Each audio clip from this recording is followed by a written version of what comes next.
Hello my dear friends and welcome back to the channel. तो क्या हाल चाल आप सभी के? सब मस्त बढ़िया होंगे। ठीक है, हम लोग कंटिन्यू कर रहे थे accounts of banking company advance accounting का। And in this video we are going to discuss practical question number 2 S M Shukla book से। ठीक है, एडवांस अकाउंटिंग का या फिर स्पेशलाइज्ड अकाउंटिंग का बोल सकते हैं। ठीक है, तो अभी तक अपने चैनल सब्सक्राइब नहीं है तो कर लीजिए और आगे बढ़ते हैं। ठीक है, तो इस वीडियो में देखते हैं। देखो यहाँ पे क्वेश्चन नंबर 2 जो है वो क्या रखा है, from the following balance available from the accounts of Bharat bank limited you are required to prepare profit and loss account for the year ended 31 March 2014 in the prescribed format along with the its enclosures. ठीक है, also give necessary note. सबसे बोला है interest on loans and advances. ठीक है, interest on loan केवल बोलेगा तो इसको लोन्स एंड एडवांसेस की बैंक ने किसी को लोन एडवांस किया हुआ है उस पर इंटरेस्ट मिल रहा है तो वो शेड्यूल नंबर 13 में जाएगा। ठीक है, मैंने फॉर्मेट को एक्सप्लेन करा हुआ है in the first previous video. ठीक है, उसको देख लेना। इंटरेस्ट ऑन फिक्स डिपॉजिट, और फिक्स डिपॉजिट पे इंटरेस्ट वो देगा। ठीक है, फिक्स डिपॉजिट उसके पास है तो उसको इंटरेस्ट देगा तो खर्चा होगा तो 15 में जाएगा। कमीशन रिसीव्ड, ठीक है, 14 में जाएगा। सैलरीज एंड अलाउंसेस 16 में जाएगा ऑपरेटिंग एक्सपेंसेस में। ठीक है, डिस्काउंट ऑन बिल डिस्काउंट, देखो डिस्काउंट ऑन बिल डिस्काउंटेड ये 13 में जाएगा। ठीक है, बिल डिस्काउंटेड या फिर इंटरेस्ट ऑन इनकम, बोल रहा हूँ गलत हो गया, इनकम ऑन इन्वेस्टमेंट वो जाएगा 13 में।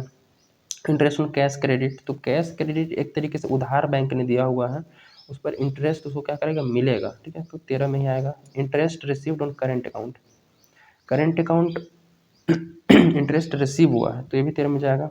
रेंट एंड टैक्सेस 16 में जाएगा। इंटरेस्ट ऑन ओवरड्राफ्ट ये भी 13 में आएगा। डायरेक्टर फी ऑडिटर फी 13 में आएगा। ठीक है ना, एंड इसको यहाँ पे थोड़ा सा डिस्कस कर लेते हैं कि interest on saving bank account ये पे करेगा तो ये कहाँ जाएगा, पे करेगा तो इंटरेस्ट एक्सपेंडेड 16 में जाएगा। ठीक है, नहीं 16 में नहीं 15 में जाएगा। ठीक है, interest on saving bank account 15 में जाएगा। पोस्टेज टेलीग्राम ये जाएगा 16 में। ठीक है, locker rent, locker rent income है ना, बैंक के लिए इनकम है, ये ध्यान रखना, तो ये जाएगा 14 में। ट्रांसफ़र फी, ट्रांसफ़र फी भी इनकम ही है। ठीक है, ट्रांसफ़र फी भी इनकम ही है, 16 में जाएगा अदर इनकम में। डेप्रिसिएशन ऑफ बैंक प्रॉपर्टी 16 में। ठीक है, सन्ड्री इनकम एंड चार्जेस, देखो सन्ड्री इनकम एंड चार्जेस है तो ये तुम्हारा इनकम बता रहा है तो 14 में। ठीक है, फिर आगे बोल रहा है कि अदर इन्फॉर्मेशन में रिबेट ऑन बिल डिस्काउंटेड। ठीक है, रिबेट ऑन बिल डिस्काउंटेड कुछ नहीं बोला है तो लास्ट का मानेंगे, अंतिम का।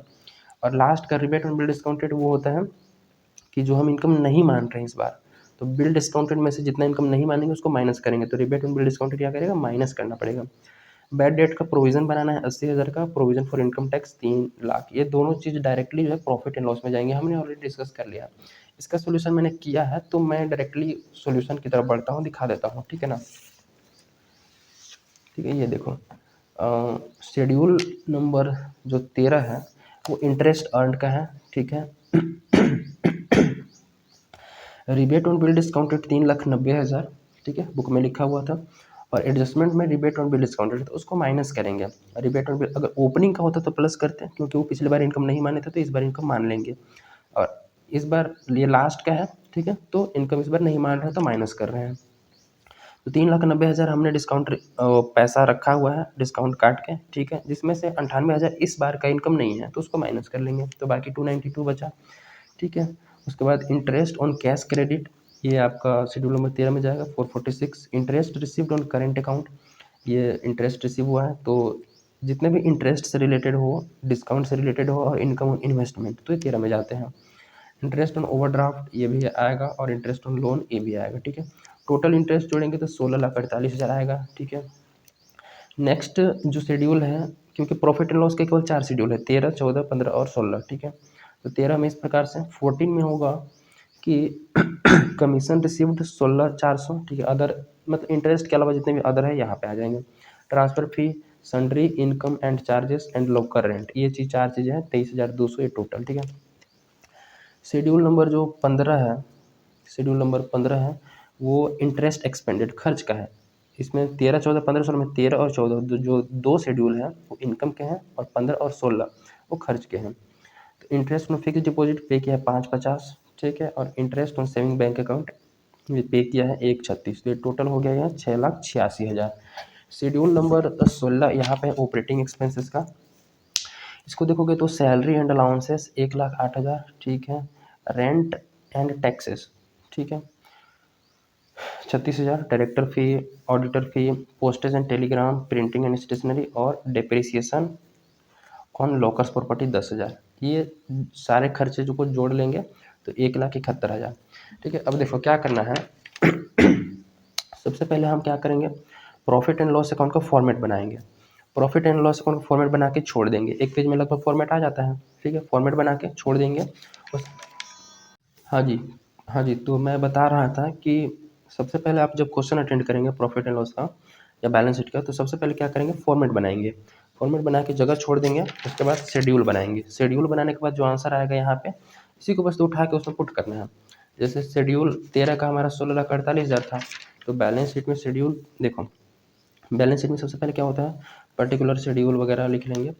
पहला इनकम, इनकम में इंटरेस्ट अर्न 13 में जाता है और अदर इनकम 14 में। ठीक है, तो 13 का अमाउंट आया था 16,48,000, 14 का 23,200, इनका टोटल करेंगे 16,71,200।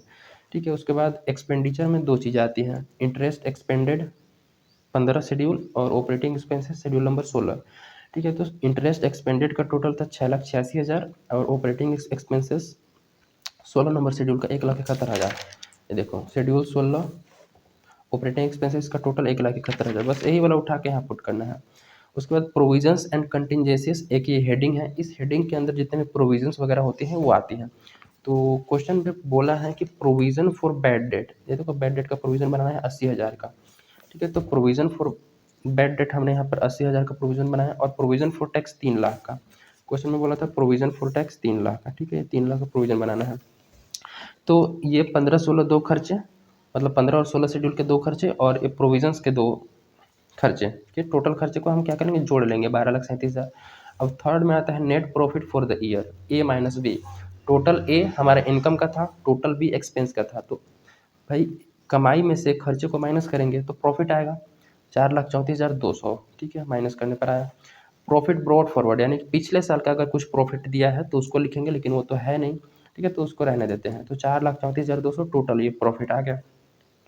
अब इस प्रॉफिट में से कुछ चीज़ें हम एप्रोप्रिएशन करते हैं। एप्रोप्रिएशन का मतलब कुछ चीज़ें हम अलग पैसा काट के रखते हैं। ठीक है, तो एप्रोप्रिएशन में पहला जो है वो कंपलसरी है कि transfer to statutory reserve at the rate 25%। ठीक है, 25% किसका, करेंट ईयर का। अब 25% रेट चेंज हो सकता है। ठीक है, रेट चेंज हो सकता है। ठीक है, एज पर देख लेना आपके बुक में क्या रेट है न्यू वाले में। ठीक है, और आपके इंस्टीट्यूट वगैरह, ठीक है, वो सब कंसल्ट कर लेना। ये रेट चेंज हो सकता है, 20% भी हो सकता है। ठीक है, तो ट्रांसफर टू स्टेटरी रिजर्व अभी मेरे बुक में 25% के हिसाब से, तो मैं 25% के हिसाब से क्वेश्चन को सॉल्व करा दे रहा हूँ। ठीक है, तो 25%, ये बुक थोड़ा पुराना है, तो 25% ये, जैसे कि ये जो है ना करंट ईयर का प्रॉफिट आया है उसका 25% हमें स्टेटरी रिजर्व में ट्रांसफर करना है, इतना। उसके बाद कोई अदर रिजर्व वगैरह रहता तो वहाँ भी ट्रांसफर करते हैं, या प्रपोज डिविडेंड रहता तो वहाँ भी ट्रांसफर करते। ठीक है, उसके बाद जो 4,34,000 टोटल था, इसमें से 1,08,550 स्टेटरी रिजर्व में गया। स्टेटरी रिजर्व इसको बैलेंस शीट में दिखाना होगा फिर, ठीक है। ठीक है, तो फिर जो बाकी बच गया पैसा 3,25,650, उसको हम लोग ट्रांसफर करेंगे बैलेंस शीट में एज करेंट ईयर प्रॉफिट। ठीक है, करेंट ईयर प्रॉफिट के रूप में उसको बैलेंस शीट में ट्रांसफर किया जाएगा। ठीक है, और ये भी बैलेंस शीट में ही ट्रांसफर होगा। तो ये क्वेश्चन नंबर 2 रहा। ओके, क्वेश्चन नंबर 2 का कंप्लीट डिटेल सॉल्यूशन, ठीक है, बैंकिंग कंपनी का। अब क्वेश्चन नंबर 3 को ही मैं शॉर्ट में ही पर डिस्कस कर दे रहा हूँ, क्वेश्चन नंबर 4 नेक्स्ट वीडियो में करेंगे। ठीक है, इसमें क्या बोल रहा है कि from the following information prepare profit and loss account commercial bank for the year ended 31 March 2014, provision for loss on securities. ये देखो प्रोविजन बनाना है। ठीक है, तो प्रोविजन कंटिजेंसी में जाएगा, प्रोविजन फॉर टैक्स बनाना है, प्रोविजन फॉर बैड डेट बनाना है, and rebate on bill discounted जो है इसको माइनस करेंगे, क्योंकि ये 31 मार्च 2014 का है। ठीक है, तो इसको माइनस करेंगे डिस्काउंट में से। इंटरेस्ट रिसीव्ड दिया है तो 13 में जाएगा, इंटरेस्ट ऑन डिपॉजिट से पे किया होगा तो 15 में, कमीशन रिसीव्ड 14 में, ब्रोकरेज क्रेडिट लिखा है मतलब आया है, इनकम है। ठीक है, तो उसको 14 में, इंटरेस्ट ऑन बोरोविंग उधार लिया तो पे किया होगा, तो भैया पे किया रहना है एक्सपेंडिचर, यानी 15, एम्प्लॉय ऑफ सैलरी तो ये जाएगा 16, अलाउंसेस टू एम्प्लॉय 16, और रेंट लाइटिंग, ठीक है, 16 में। डिस्काउंट जो है वो इनकम है ना, डिस्काउंट जो है वो 13 में लिखेंगे, इसी डिस्काउंट में से इस रिबेट ऑन बिल डिस्काउंटेड को माइनस करेंगे।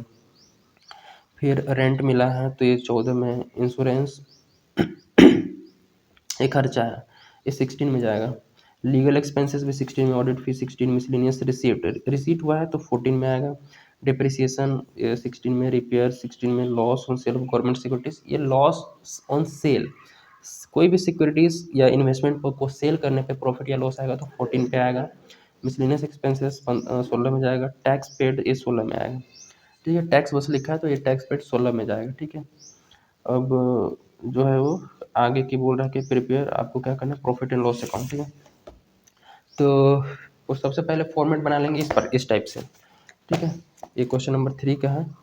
तो सबसे पहले आप profit and loss account for the year ended particular, आप इस टाइप से फॉर्मेट वगैरह खींच लेंगे। ठीक है, इस टाइप से फॉर्मेट बनाने के बाद आप शेड्यूल शुरू करेंगे। तो शेड्यूल मैं यहाँ पे बता रहा हूँ। शेड्यूल नंबर 13 इंटरेस्ट रिसीव, तो इंटरेस्ट रिसीव बुक से देख लेंगे। ठीक है, उसमें से उसके बाद डिस्काउंट में से रिबेट में बिल डिस्काउंटेड को माइनस करना है। ठीक है, जो भी बचेगा वो फिर इधर लिख के फिर टोटल कर देंगे। ठीक है, शेड्यूल नंबर 14 में commission received, brokerage, rent, miscellaneous receipt, loss on sale of government security यही आएगा, माइनस करेंगे इसको।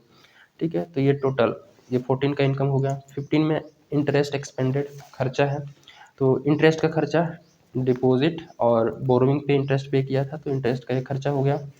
नेक्स्ट ऑपरेटिंग एक्सपेंसेस में बहुत सारे हैं, सैलरी है, allowances to employ, rent, lighting, insurance, legal, audit fee. ठीक है, और कुछ है, तो और कुछ मैं यहाँ दिखा रहा हूँ कि depreciation of banks property, repairs है, मिसलेनियस एक्सपेंसेस, टैक्स, तो ये टोटल खर्चे हो गए। ठीक है, मतलब 16 के। तो अब इसको क्या करना है, अब इसको फॉर्मेट में पुट करना है। तो फॉर्मेट में पुट करना है तो सबसे पहले इनकम में इंटरेस्ट अर्न में 13 नंबर का टोटल जो भी आया होगा, जैसे कि 170 69,166, तो 170 69,166 अदर इनकम का टोटल, फिर टोटल जोड़ लेंगे। ठीक है, एक्सपेंडिचर में इंटरेस्ट एक्सपेंडेड का, उसके बाद ऑपरेटिंग एक्सपेंसेस का शेड्यूल से देख के लिख देंगे। फिर प्रोविजन एंड कॉन्टिजेंसी में प्रोविजन फॉर टैक्स, 1 लाख ऊपर ही था। ये देखो जितने भी यहाँ पर प्रोविजंस हैं, ये 3-4 प्रोविजन है ना, provision for loss of securities, provision for taxation, provision for bad debt. ठीक है, ये 3 प्रोविजन को हम लोग यहाँ पर लिखेंगे। ठीक है, प्रोविजन कॉन्टिजेंसीज में provision for bad debt, provision for loss on security, ये चीज़ें फिर टोटल करेंगे एक्सपेंस का। फिर टोटल इनकम था, टोटल एक्सपेंस। ठीक है, तो नेट प्रॉफिट कैसे निकलेगा, ए माइनस बी, टोटल इनकम में से टोटल खर्चे को माइनस करेंगे तो यह आएगा। पिछले साल का कुछ प्रॉफिट वगैरह है नहीं तो उसको डैश कर देंगे या नील कर देंगे।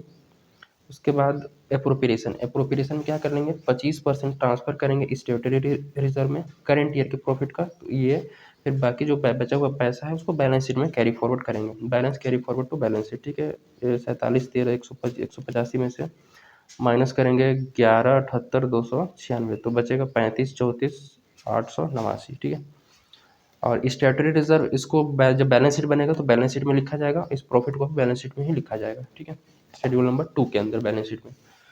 तो ये क्वेश्चन नंबर 3, क्वेश्चन नंबर 4 को नेक्स्ट वीडियो में डिस्कस करेंगे। ठीक है, मिलते हैं, थैंक यू।